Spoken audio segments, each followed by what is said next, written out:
मुख्याध्यापक सन्माननीय कराडे सरांना विनंती करतो की त्यांनी या ठिकाणी अध्यक्ष सन्माननीय जाधव साहेब यांना मी विनंती करतो सन्माननीय आजच्या कार्यक्रमाचे अध्यक्ष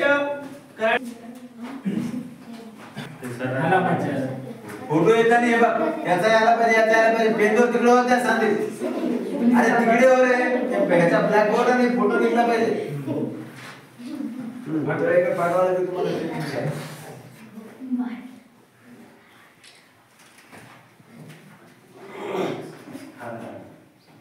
इकडे बघा फोटो काढ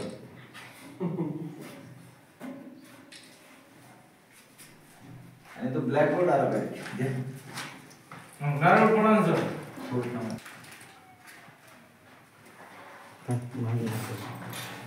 उजव्या नारळ द्या धन का नारळ द्या धन का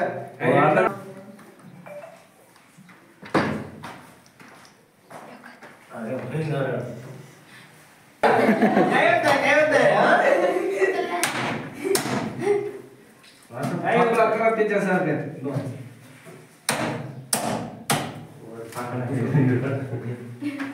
फोटो नाही उजव्या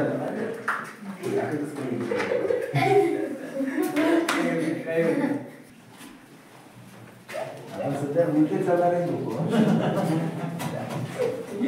फोटो लावायचे तुम्ही पण इकडे या उजेड आहे पाऊस चला जाऊ दे घ्या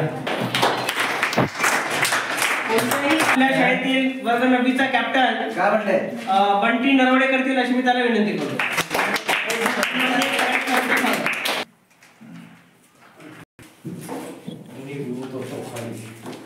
एवढे द्या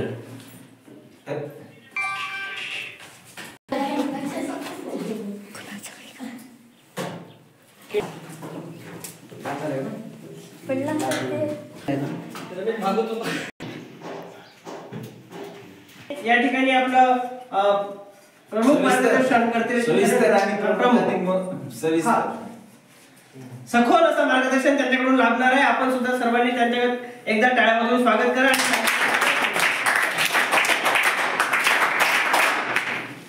आजच्या कार्यक्रमाचे अध्यक्ष आपल्या शाळेत बोले ना अंकल. आज संत शिवालाल महाराज यांची जयंती मागील 2-4 वर्षापासून आपण साजरी करत आहोत. याही वर्षी आपण या ठिकाणी वेळेवर जयंती करण्याचं आपण ठरवलं आणि अतिशय छान असं आयोजन अगदी कमी वेळेमध्ये या ठिकाणी झाला. क्रांतिकारी सेवालाल महाराज. आता सेवालाल महाराज हे फक्त काही एका समाजापुरते मर्यादित नाही.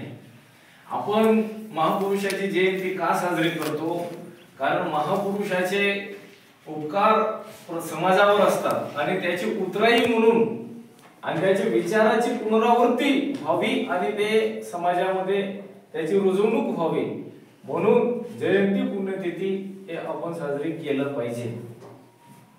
सेवालाल महाराज हे इंग्रज सरकारच्या दरम्यानचा त्यांचा कार्य इतरत्र भारत देशामध्ये इंग्रजांच्या राजकीय धोरणामुळे बंजारा समाज हा इतरत्र विखुरला गेला होता. तर बंजारा समाजाला एकत्रित करण्याचं काम सेवालाल महाराज यांनी सुरू केलं.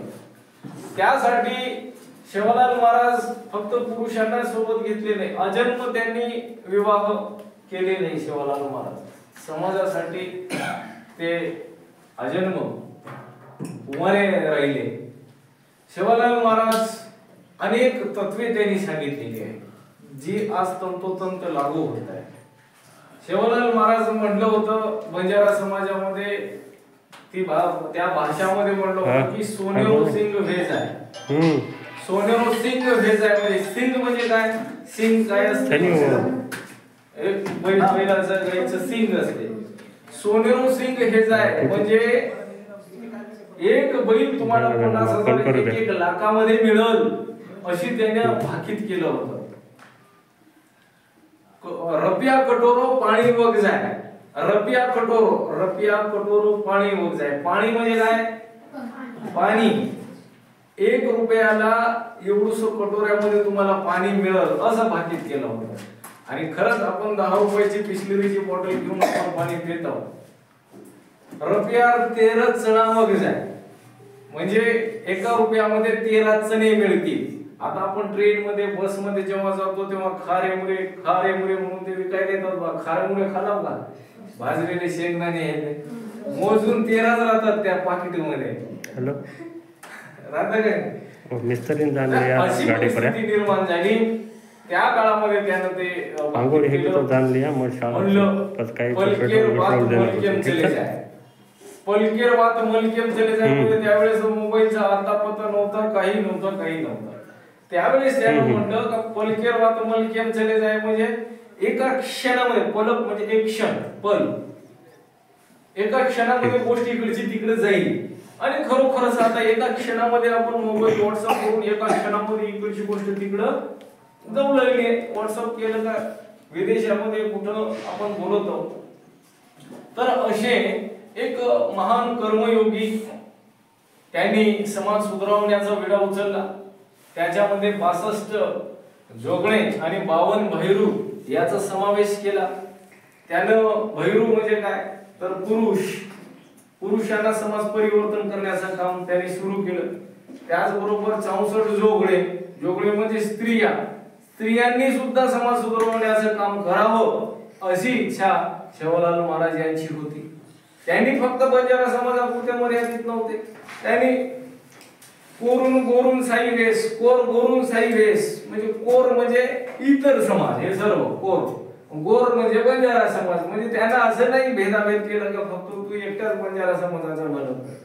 गोरून किडा मुंगीन म्हणजे या पृथ्वीवरील जीव चित्र जे काही आहे त्या सर्वांना तो साई हो अशी त्याने संकल्पना मांडली. तर सेवालाल महाराज एक मोठे क्रांतिकारक होते. त्याला दैववाद करून टाकलेले काही प्रस्थापित समाजाने त्या वेळेस ते षडयंत्र केले. सेवालाल महाराज अनेक लढाया लढलेल्या आहेत. सुराखंडेर लढाई ही प्रसिद्ध लढाई आहे त्यांची इतिहासामध्ये. तर सेवालाल महाराज आणि निजाम यांच्या विरुद्ध अनेक लढाया झालेल्या आहेत. रंजन का पानी छप्पर का घास, दीन के 3 खून माफ, जहां जंगी भंगी के घोड़े खड़े, जहां असब जहा के घोडे खडे वहां जंगी भंगी के बैल खडे असा इतिहास आहे. म्हणजेच निजामाचे ज्या ठिकाणी घोडे तयार आहेत त्या ठिकाणी सेवालाल महाराजाचे जे सेवक आहेत जंगी आणि भंगी नावाचे त्याचे बैल खडे होते. म्हणजे सेवालाल महाराज हा बैलावर व्यापार करायचा. तुमचा कापड असेल, मिठाचा व्यापार असेल, ज्वारी असेल, उंटावर बैलावर त्याला लदेणी असे म्हणतात. पहिलं दळणवळणाचं साधन काय होतं? रेल्वेचा शोध कधी लागला?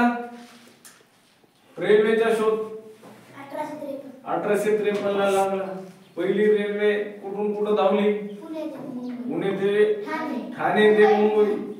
पण त्या रेल्वेचा शोध लागला. त्याच्या पूर्वी दळणवळणाचा साधन काय होता? तर दळणवळणाचा साधन बैलबंडीवर बैलावर याचा व्यापार होत होता. सेवालाल महाराज कडे 3744 असे गाई ढोर होते. 3744 किती एकट्याचे. म्हणजे इथून बैल जर झाला ज्योतीपर्यंत त्याचे ते तांडा, त्याला तांडा हे असं संस्कृती म्हणायची. एवढे सारे ढोर घेऊन तो व्यापार करत निघायचा. देशाच्या या टोकापासून त्या टोकापर्यंत असं त्याचा व्यापार चालत असे. असे क्रांतिकारी सेवालाल महाराज होते. आणि हे व्यापार करत असताना अनेक राजे महाराजे सोबत, अनेक शासन व्यवस्थेसोबत त्यांचे चकमकी घडल्या, लढाया झाल्या. तो वीर होता. अनेक लोकांसोबत त्यांचे चांगले संबंध होते. निजामाने सुद्धा त्यांच्याशी नंतर शेवटी मैत्री केली आणि त्याला तलवार भेट दिली. असे अनेक लढाया आहेत. त्याचबरोबर वाघा बॉर्डर जे म्हणतो भारत पाकिस्तानची बॉर्डर, हे वाघा नावाचा, वाघा लावड्या म्हणजे पवार हे आडनाव आहे आमच्या बंजारा समाजामध्ये. तर वाघा नावाचा माणूस त्या ठिकाणी बंजारा समाजाचा होता. त्याने त्या ठिकाणी युद्ध